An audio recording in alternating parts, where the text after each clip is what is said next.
கேள்வி பார்வையாளருக்கு வணக்கம். இந்த நேர்காணலில் நாம் சந்திக்க இருக்கும் சிறப்பு விருந்தினர் அண்ணா திராவிட மக்கள் முன்னேற்ற கழக பொதுச் செயலாளர் வழக்கறிஞர் பசும்பொன் பாண்டியன் சார். வணக்கம். வணக்கம். புதிய தாவேக அரசு அமைத்தவுடன் முதல் சட்டப்பேரவை கூட்டம் வந்து நடந்திருக்கிறது. முக்கியமா பார்த்தோம்னா வாயை திறங்க சிஎம்ன்ற ஒரு கருத்தை மையப்படுத்தி எதிர்க்கட்சி தலைவர் உதயநிதி ஸ்டாலின் அவர் வந்து சட்டப்பேரவை வளாகத்துடன் நுழைஞ்சிருந்தாங்க. இதற்கு மத்தியில் பார்த்தோம்னா ஆளுநர் அவர் வந்து பல்வேறு கருத்துக்கள் பேசியிருக்காங்க. கடந்த காலங்களில் ஆளுநர் RN ரவி தமிழ்நாடு அரசு என்ன எழுதி கொடுக்குறோம் அதை சரியா வாசிக்க மாட்டாங்க.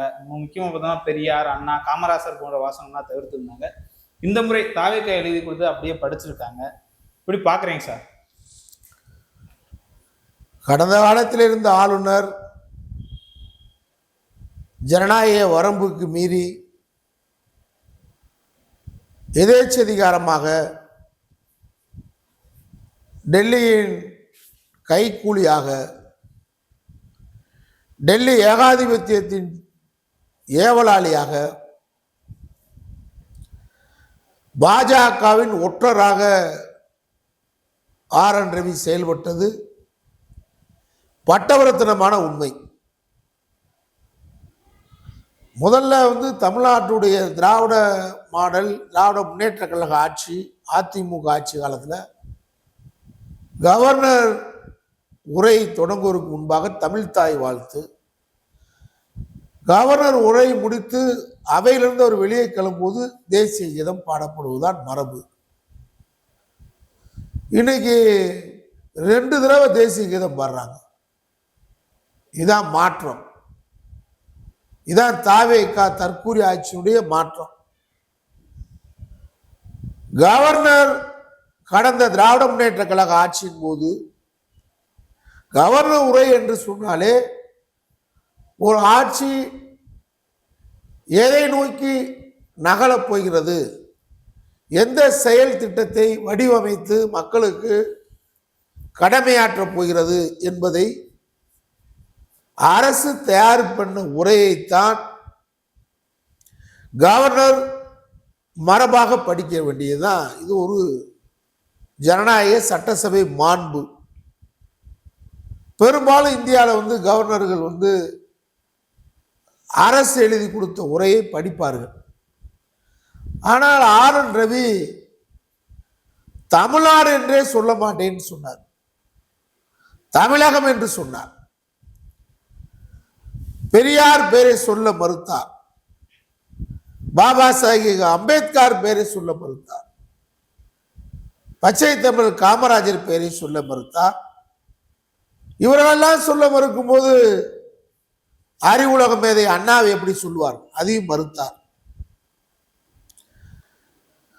முற்றிலும் சட்டசபை ஜனநாயக மாண்புக்கு விரோதமாக அவர் நடந்து கொண்டது ஒரு கருப்பு அத்தியாயம் திராவிட மாடல் ஆட்சியில்.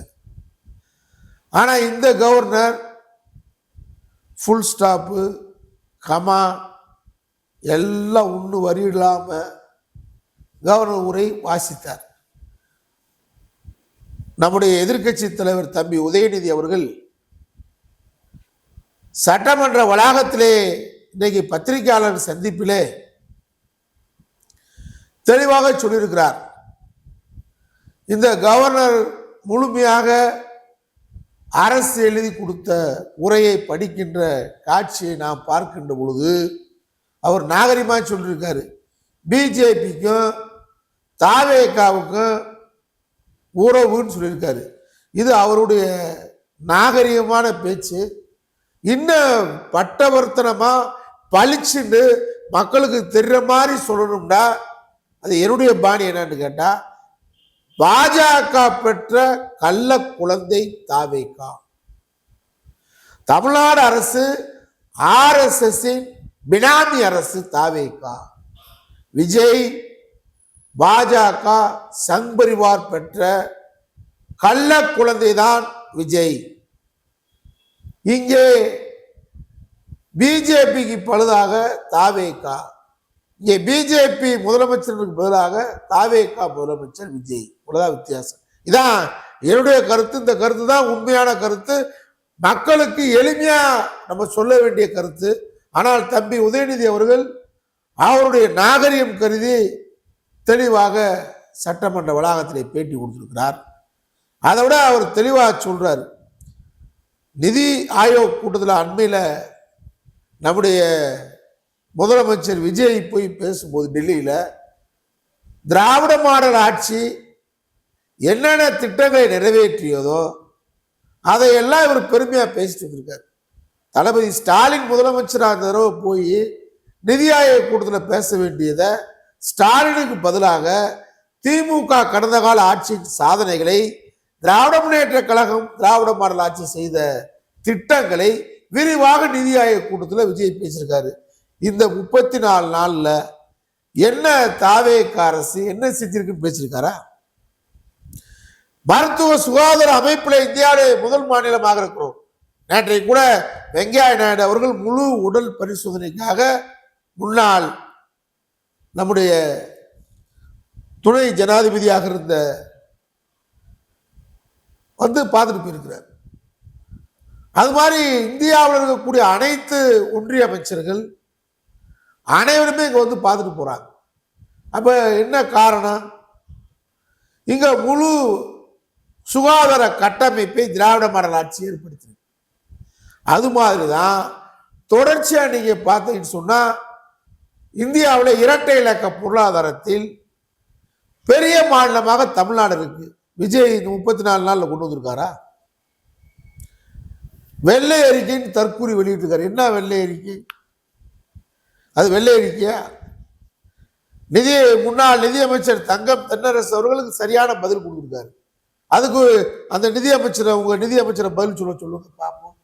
சரி, இன்றைக்கு கவர்னர் உரையில திராவிட முன்னேற்ற கழகத்தின் கொள்கையான இருமொழி கொள்கை, திராவிட மாடல் ஆட்சியுடைய கொள்கையில பேசியிருக்காங்களே தவிர வேற என்ன புதுசா மக்களுக்கு திட்டங்கள், தேர்தல் வாக்குறுதியில் கொடுக்கப்பட்ட திட்டங்களை என்னென்ன நிறைவேற்ற போறேன் கவர்னர் உரை என்று அதான இருக்கணும். நாங்க சொன்னதை, நாங்க செஞ்சதை, திராவிட மாடல் ஆட்சி செஞ்சதை, திமுக கழகத்தின் கொள்கையை, திராவிட இயக்கத்தினுடைய கொள்கைகளை, காலங்காலமாக போற்றுகின்ற கொள்கையை, காலங்காலமாக கையெடுத்து போராடுகின்ற கொள்கையை இந்த கவர்னர் உரையில நீங்க திமுகன்ற அந்த ஸ்டிக்கரை ஒட்டாம திமுக கொள்கைக்கு, திராவிட இயக்க கொள்கைக்கு தாவேக ஸ்டிக்கரை ஒட்டி நீங்க கவர்னர் உரை வாசிக்கிறார். மற்றபடி தாவேகாவுடைய செயல்பாடு என்ன? தாவேக திட்டம் என்ன? மக்களுக்கு இனிமே செய்ய வேண்டிய கடமை என்ன? தேர்தல் வாக்குறுதி நாங்க செஞ்சதை எதை செய்ய போறோம்னு சொல்லியிருக்கீங்க, என்ன செஞ்சிருக்கீங்க? எதுவுமே இல்லை. மின்சார தட்டுப்பாடு எங்கு பார்த்தாலும் கிராம பகுதியில் 5 மணி நேரம் 6 மணி நேரம், கோடை வெப்பம் இன்னும் தனியல. விவசாய பகுதியில் இலவச மின்சாரம் இருக்கக்கூடிய கிராம பகுதியில் மின் தட்டுப்பாடு அடிக்கடி. கோயில் திருவிழாக்கள் எங்கு பார்த்தாலும் இந்த வைகாசி முடிவு போது நடந்துகிட்டு இருக்கு. எல்லா ஊர்கள்லையும் கிராமங்களில் மக்கள் அலோவிதி. மருத்துவமனையில் மின் தட்டுப்பாடு, சட்ட ஒழுங்கு சந்தி சிரிக்குது.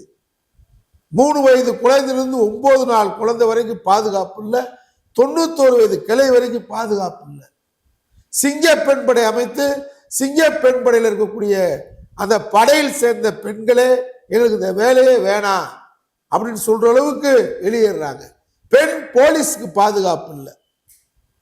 தொடர்ந்து இந்த 34 நாள்ல 200க்கும் மேற்பட்ட கற்பழிப்பு, பாலியல் சீண்டல், 130க்கும் மேற்பட்ட கொலை கொள்ளை, எங்கு பார்த்தாலும் திருட்டு. இதுல சம்பந்தப்பட்டிருக்காள் யாருன்னு பார்த்தா தாவேகா தான். தாவேகா நிர்வாகி தான். மோசடி, ஏமாற்றுதல், கற்பழிப்பு அனைத்தும் தாவேகா தான். அப்ப தாவேகா நிர்வாகிகளுக்கு தனி பாதுகாப்பு படை அமைக்க வேண்டியதான். இந்த பெண் சிங்க படையே நீங்க தாவேகா நிர்வாகிகளுக்கு போடுங்க. இதுக்கு மத்தியில வெக்கம் கேட்ட தாவேகா அரசு குதிரை பேரம் நடத்தி கொண்டிருக்கிறது. விஜயபாஸ்கர் ராஜினாமா, தொடர்ந்து குதிரை பேரத்தில், குதிரை பேரம் அல்ல இது யானை பேரம். இங்கே யானை பேரம், குதிரை பேரம் எல்லாம் ஏன்னா தாவேகா கொடியில யானையை தானே போட்டிருக்காரு, யானை தானே போட்டிருக்காரு. 2 யானை சார். அதனால 2 யானை, யானை பேர் நடத்துகின்ற ஒரு கேவலமான கீழ்த்தரமான மோசமாக இந்தியாவில் பகிரங்கமாக குதிரை பேர் நடத்துகின்ற ஒரு மோசமான ஆட்சி இங்கே நடந்து கொண்டிருக்கிறது. ஆகவே கவர்னர் உரை என்பது ஏற்கனவே பல்வேறு கோரிக்கைகளாக திராவிட இயக்கம் போராடிய கோரிக்கைகளை முன்வைத்தும், திராவிட இயக்க ஆட்சியிலே, திமுக கழகத்தின் ஆட்சியிலே, திராவிட மாடல் முதலமைச்சர் ஸ்டாலின் முதலமைச்சராக இருக்கும்போது கொண்டு வந்த திட்டங்களுடைய அம்சங்களை குறித்து நீங்கள் கவர்னர் உரை இருந்ததே தவிர, இது தாவேக அரசு நிறைவேற்றிய திட்டங்களுக்காக கவர்னர் உரை இல்லை. கப் சிப்பாக ஒண்ணுமே இல்லாத ஒரு உப்புச்சப்பு இல்லாத கவர்னர் உரையாக தாவேகாவுடைய கவர்னர் உரை இருந்தது. சார் இதுல முக்கியமா பார்த்தோம்னா தமிழ்நாடு நலன் சார்ந்து எந்த ஒரு திட்டமே இல்லை. இது இன்னொரு புறம் பார்த்தோம்னா வெள்ளை அறிக்கையில வந்து கஜானாவே காலியா இருக்குன்னு ஒரு புறம் கருத்து வைக்கிறாங்க. எப்பயுமே கஜானா காலியாகவே இருக்காது, வருவாய் வந்துக்கிட்டே தான் இருக்கு. அதனால வருவாய் இதே வந்து ஒரு தற்குறித்தனத்திற்கு முட்டாள்தனத்திற்கு எதுவுமே தெரியாத அறியாத ஒருவர்கள் கையில் இந்த நாடு சிக்கியிருக்கின்ற அர்த்தம். கஜானாவும் களஞ்சியமும் எப்படியும் காலியாகாது, அது வருவாய் இருந்து கொண்டே தான் இருக்கும். அதான் நான் ஏற்கனவே சொல்லியிருக்கேன், ₹1 வருவாய் வந்தாதான் ரிசர்வ் பேங்க் 29 காசு கடை கொடுக்க அனுமதிப்பான். வெளிநாட்டு நிறுவனமாக இருந்தாலும் வெளிநாட்டு வங்கியாக இருந்தாலும் ரிசர்வ் பேங்குடைய அனுமதி 29 காசு ₹1 வருவாய் இருந்தால். ஆனால் அந்த கடனும் எதற்காக அப்படின்னு சொன்னால் மக்கள் நல திட்டங்களுக்காக தான். அப்படிதான் திராவிட முன்னேற்ற கழக அரசு வாங்கியிருக்கிறது, 26 காசு வாங்கியிருக்கு ₹1. இப்ப நீ சொல்லியிருக்கக்கூடிய திட்டங்கள் எல்லாம் 2500 கொடுக்கணும், படித்தவர்களுக்கு 4000, திருமணமானவர்களுக்கு தாய் மாமன் சீரு நகை, தாலிக்கு தங்கம், பிறந்த குழந்தைகளுக்கு தாய் மாமன் சீரு, இதெல்லாம் கொடுக்கணும்டா. இந்திய அளவில் போடக்கூடிய பட்ஜெட்டுக்கு போட்டாதான். அப்போ பொருளாதார கணக்கீடும் தமிழ்நாட்டுடைய வருவாய் என்ன, தமிழ்நாட்டுடைய வருவாயிலாம் செய்ய முடியுமான்ற பொருளாதார கணக்கீடு இல்லாத ஒரு முட்டாள்தனமான தேர்தல் வாக்கு. அவங்க ஒரு காரணம் சொல்றாங்க, 5 வருஷத்துல 5 லட்சம் கோடி கடன் வச்சுட்டு போயிட்டாங்க, இனிமே நாங்க புதுசா உருவாக்கணும் பணத்தெல்லாம் அப்படின்ற மாதிரி கருத்து தானே வைக்கிறாங்க. சரி, 5 லட்சம் கோடி கடன் இருந்தது தெரியாதா? கடந்த ஆண்டு சட்டமன்றத்தில் 5 லட்சம் கோடி கடனோடு தானே நிதியமைச்சர் தங்கத்தினரசு பட்ஜெட்டை தாக்கல் செஞ்சாரு. அந்த பட்ஜெட் தாக்கல் போது விஜயுடைய அறிக்கை இருக்கா? தேர்தல் வாக்குறுதியில விஜய் தமிழ்நாடு கூட பரப்புரை செய்யும் போது தமிழ்நாட்டில் வந்து 10 லட்சம் கோடி கடை இருக்கு, இந்த 10 லட்சம் கோடி கடனை அடைத்து விட்டு நாங்கெல்லாம் இதெல்லாம் செய்வோம் தானே சொன்னாரு. அப்ப இதெல்லாம் ஒத்துக்கிட்டு தான் நீங்க பொறுப்புக்கு வந்திருக்கீங்க. இப்போதான் உங்களுக்கு தெரியுமா? மக்களை ஏமாற்றுகின்ற ஒரு ஏமாற்று பெருவழி முதலமைச்சராக இருக்கிறார். அதனால இந்த ஏமாற்று பெருவழி வெகு விரைவில் அம்பலப்படுவார், இதான் உறுதி. ஓகே, நன்றி. ஓகே.